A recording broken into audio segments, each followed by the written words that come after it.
no se detiene. Hoy en la charla vamos a profundizar en las llamadas intervenciones menores, estos ajustes viales que ya se están viendo en varios puntos de la ciudad y que buscan mejorar el tránsito sin hacer grandes obras. Para hablar sobre este tema nos acompaña Héctor Flores, gerente general de EMETRA, y también Salvador Morales, especialista en seguridad vial. Ambos, muchísimas gracias por acompañarnos. Bienvenidos. Bueno, estamos hablando de 50 intersecciones viales prioritarias para este 2026. El plan, hemos visto que está avanzando, ya Jimena Santiago nos mostraba algunos ejemplos, pero ¿cómo se están midiendo estos resultados? ¿Qué es lo que tenemos pendiente? ¿Cómo se va a implementar las diferentes tecnologías que mencionaba incluso Cecilia Pivaral? Y parte de eso es la idea de tenerlos aquí, que podamos ahondar un poquito más sobre este tema. Así que en esa misma línea quisiera comenzar. Se han hecho varias intervenciones en zonas clave de la ciudad. ¿Qué resultados concretos estamos viendo hasta ahora? ¿Y cómo se mide si un cambio está funcionando o no? Héctor, iniciamos con usted. Bueno, este es un proyecto importantísimo. No hay una forma correcta de administrar el tránsito dentro de una ciudad, y más una ciudad de la envergadura de la nuestra, si no estamos constantemente haciendo intervenciones. Hay que tomar en cuenta que la ciudad es un ente vivo.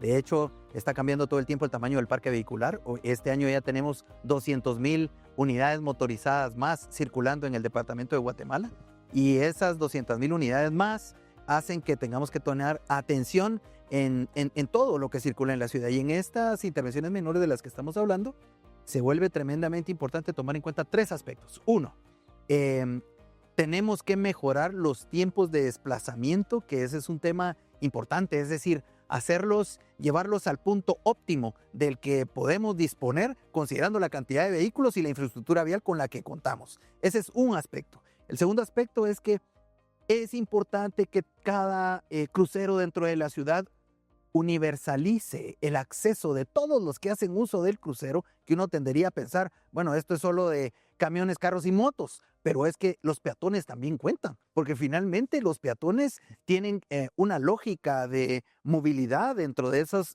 cruceros, y ellos hay que tomarlos en cuenta. Ese es entonces el siguiente aspecto. Y un tercer aspecto que hay que tomar en cuenta para que estas intervenciones se evalúen es el tema del índice de accidentabilidad.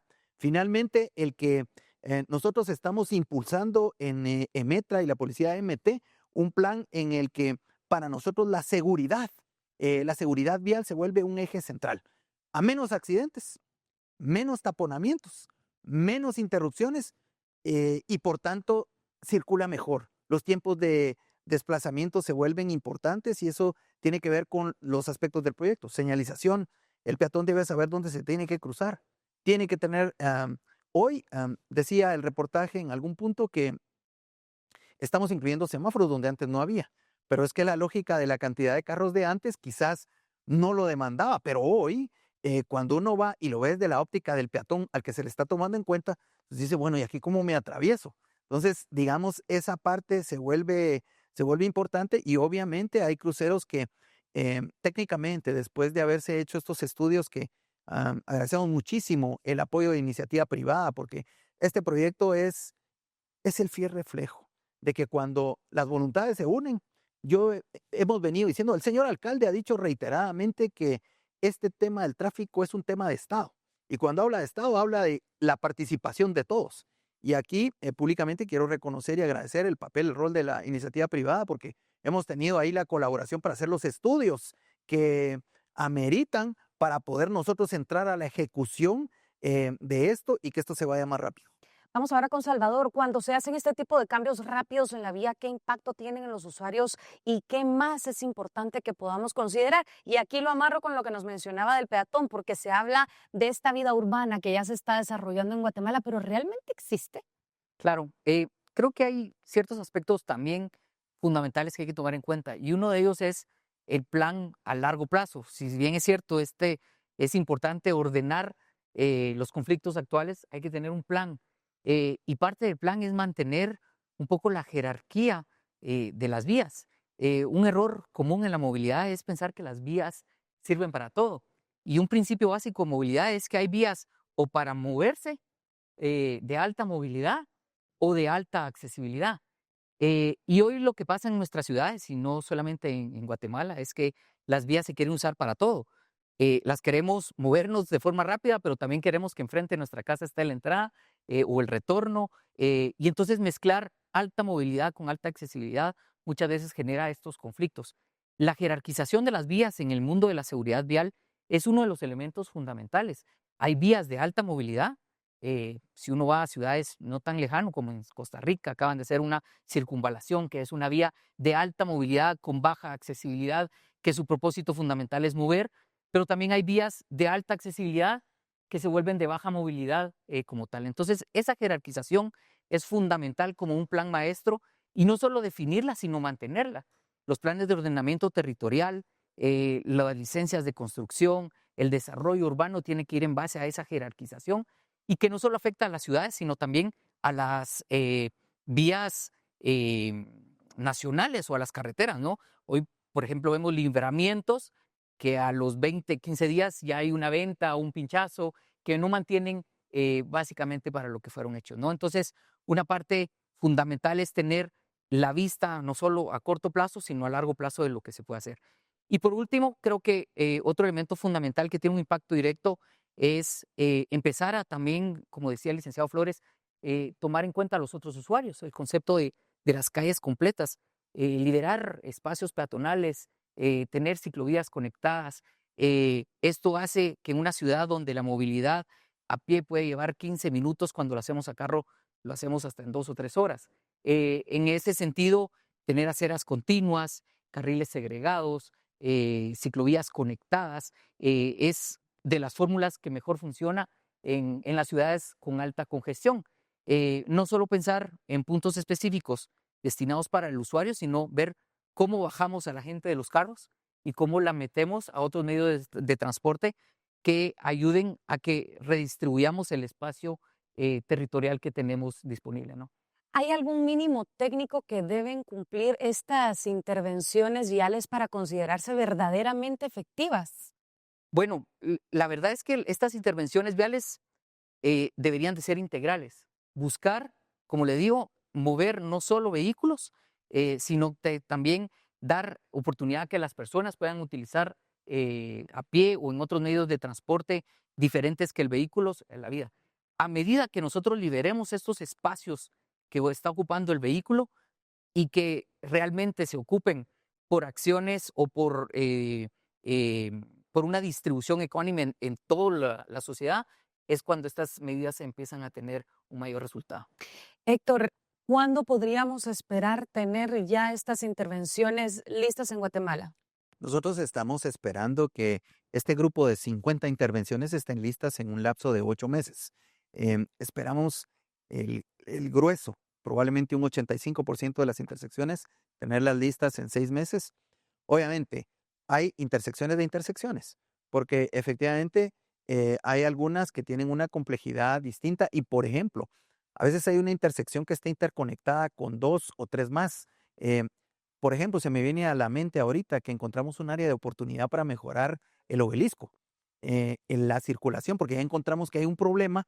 Estos estudios detectaron que hay un problema, pero intervenir el obelisco directamente no nos obliga a hacer intervenciones sobre la Avenida Las Américas en algunas de las calles.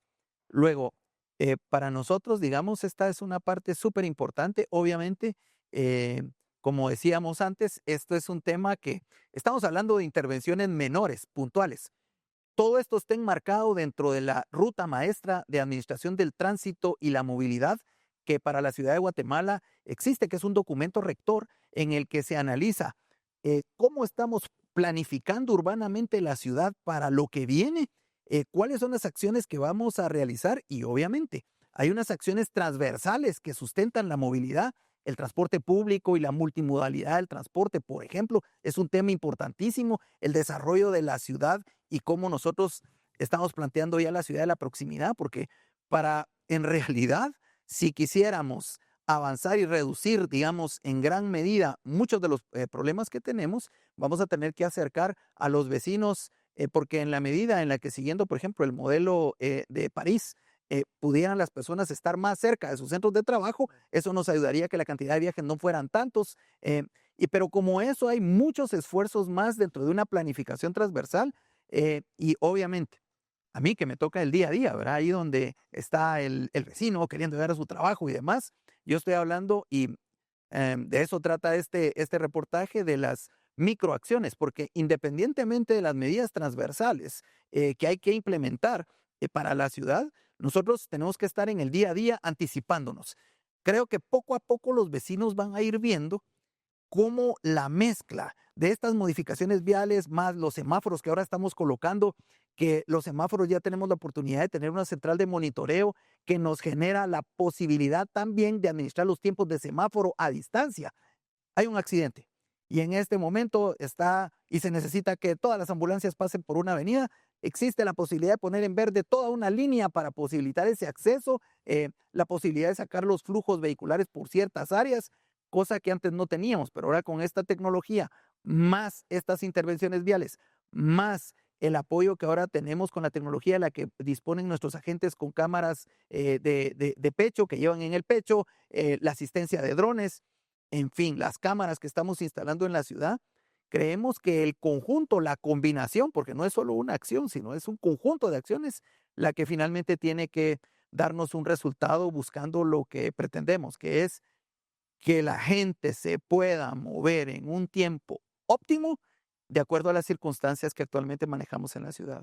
Mencionaba idealmente cumplirlo en 6 meses. Por cualquier motivo podría extenderse a 8 meses y justo me llamaba la atención cuando Andrés Villaseca en el reportaje decía o recomendaba más bien que se cumpliera este plazo y que de lo contrario, pues hacía la recomendación de que se hiciera una revisión. ¿Se haría en este caso si se extendieran a los 8 meses o cuál sería el proceso o lo manejan de diferente manera? Mire, yo le diría que con bastante seguridad vamos a salir en 6 meses, que es la idea. El alcalde de la ciudad ha dado una instrucción para que finalmente se puedan hacer en la mayor celeridad posible todos los puntos para que podamos percibir de mejor manera cómo funcionaron todos los cambios.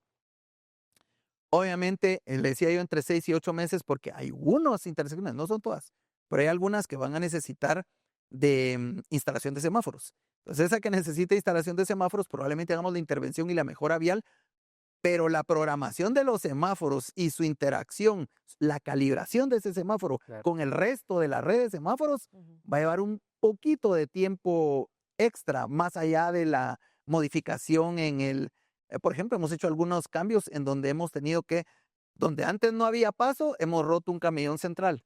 A veces hemos cerrado pasos pensando en cómo funciona mejor. Y repito, y tal vez eso es importante, las calles y avenidas de la ciudad son un elemento vivo, cambia, todo el tiempo está cambiando.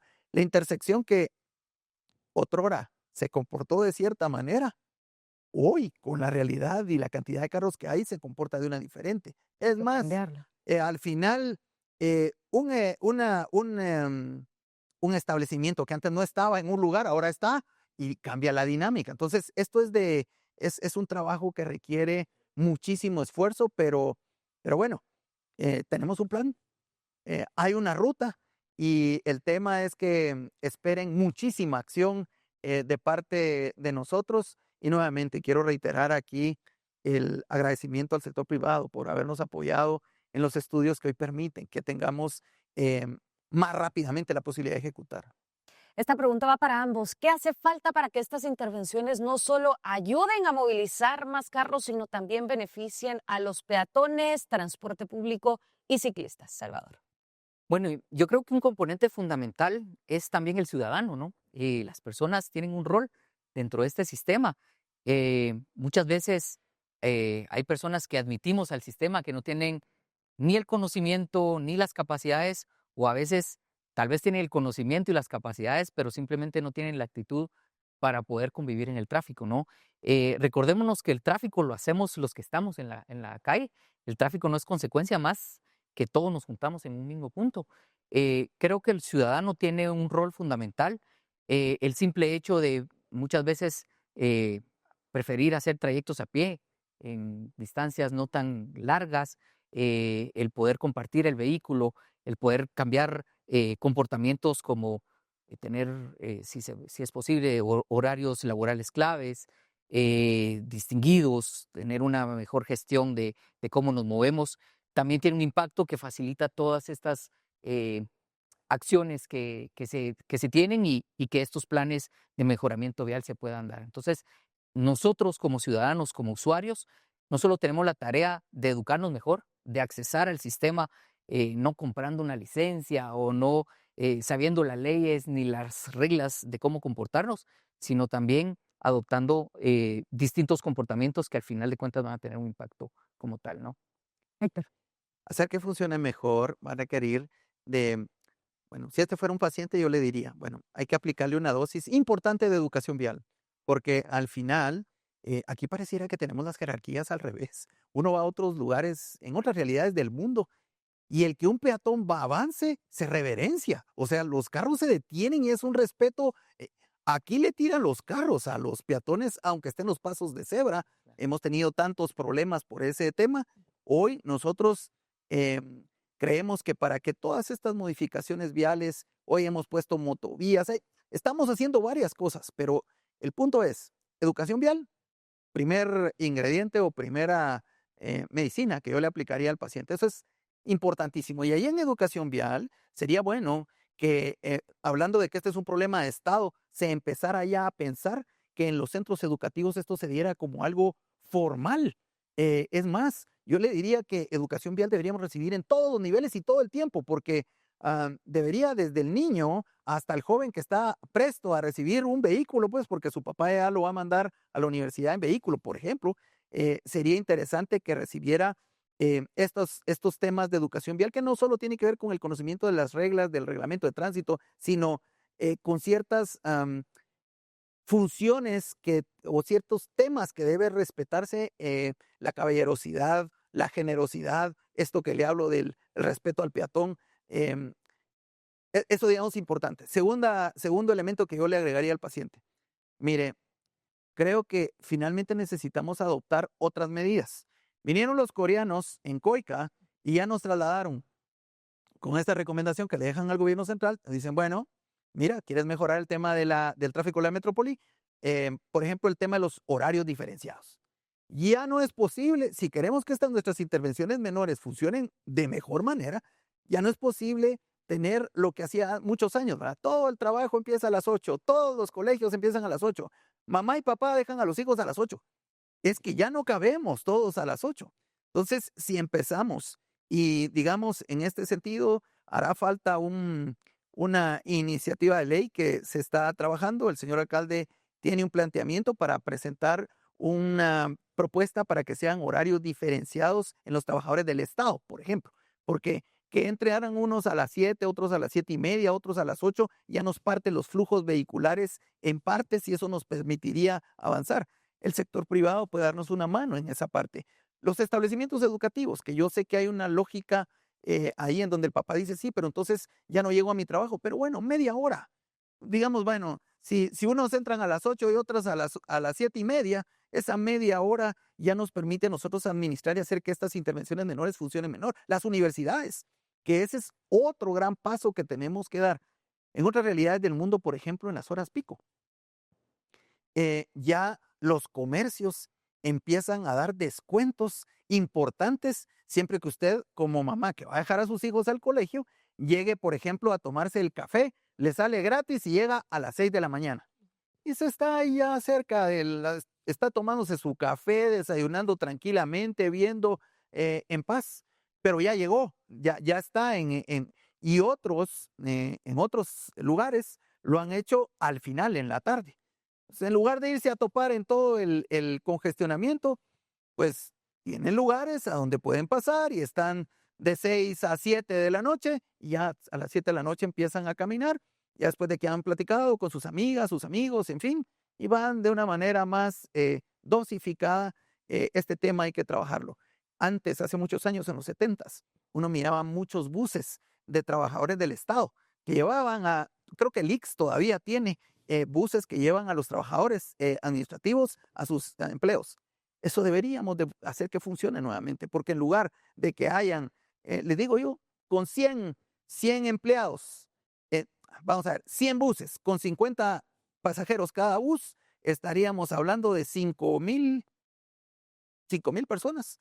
5,000 personas que serían 5,000 carros que se podrían convertir solo en 100, digo, por la cantidad de buses. Entonces, son acciones que, repito, el gobierno central, que esperemos pues en algún momento salga con las grandes infraestructuras, los anillos metropolitanos, que nos quiten el transporte pesado, en fin.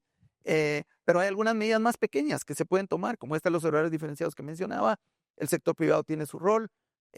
Usted, papá o mamá que me escucha, hoy hablábamos del ciclo escolar, que también le pone un tema importante, y decíamos, ojalá las mamás procuraran que sus hijos ya cuando van a llevarlos tuvieran su bolsón ya listo y todo para que el desabordaje se hiciera en el menor tiempo posible y no aquella foto muy frecuente, ¿verdad? De, bueno, vamos a ir a sacar los bolsones de la parte de atrás del carro, se bajan tan, y si por mala suerte los útiles se salieron de la mochila, y todo eso, un minuto que pierda ahí, si la cola de papás esperando es de 50 carros, ya son 50 minutos. Sí, no pasa. Entonces, ese tipo de acciones creo que para que funcione mejor estas medidas de modificaciones viales, de verdad, y me sumo totalmente al concepto de que el tráfico lo hacemos todos.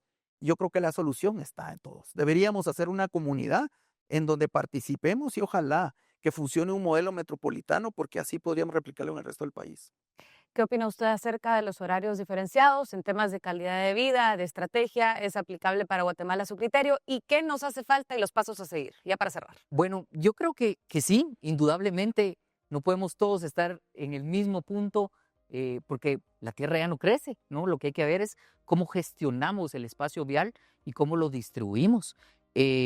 Yo creo que también hace falta, y eso sería una conclusión final que yo puedo tener, es tener una también gestión económica del uso vial. China, Nueva York, probablemente Londres, todas estas ciudades grandes, parquearse en el centro no es igual que parquearse en las periferias. La tarifa de accesar muchas veces, incluso los peajes, van por anillos hasta llegar a las grandes áreas congestionadas. El de alguna manera reducir viajes innecesarios, desincentivar, pero a la vez dando otras formas de movilidad, es por donde pasan las soluciones que las grandes ciudades han tomado como esto, ¿no? Entonces, más que de alguna manera enfocarnos en infraestructura es en la forma que como sociedad nos estamos comportando, cómo gestionamos este espacio que tenemos, no solo desde el punto de vista de nuestras actividades, sino desde el punto de vista de la economía, que cómo esta pueda incentivar o desincentivar el uso masivo de las vías, ¿no? Salvador, Héctor, muchísimas gracias a ambos por acompañarnos en Guatemala No se detiene. Vemos entonces que las intervenciones viales menores ya están en marcha y marcan un cambio en la forma de gestionar el tránsito urbano. Su efectividad dependerá de algo clave: medir resultados, utilizar tecnología, corregir a tiempo y priorizar la seguridad por encima de la percepción. El desafío ahora es que estos ajustes no se queden en intentos aislados, sino que formen parte de una estrategia urbana clara, evaluable y sostenible. Mi nombre es Rocío Lazo y es así como ponemos punto final, pero recuerde que le esperamos todos los lunes después del noticiero Espelar, porque un país que se conecta, crece. Buenas noches.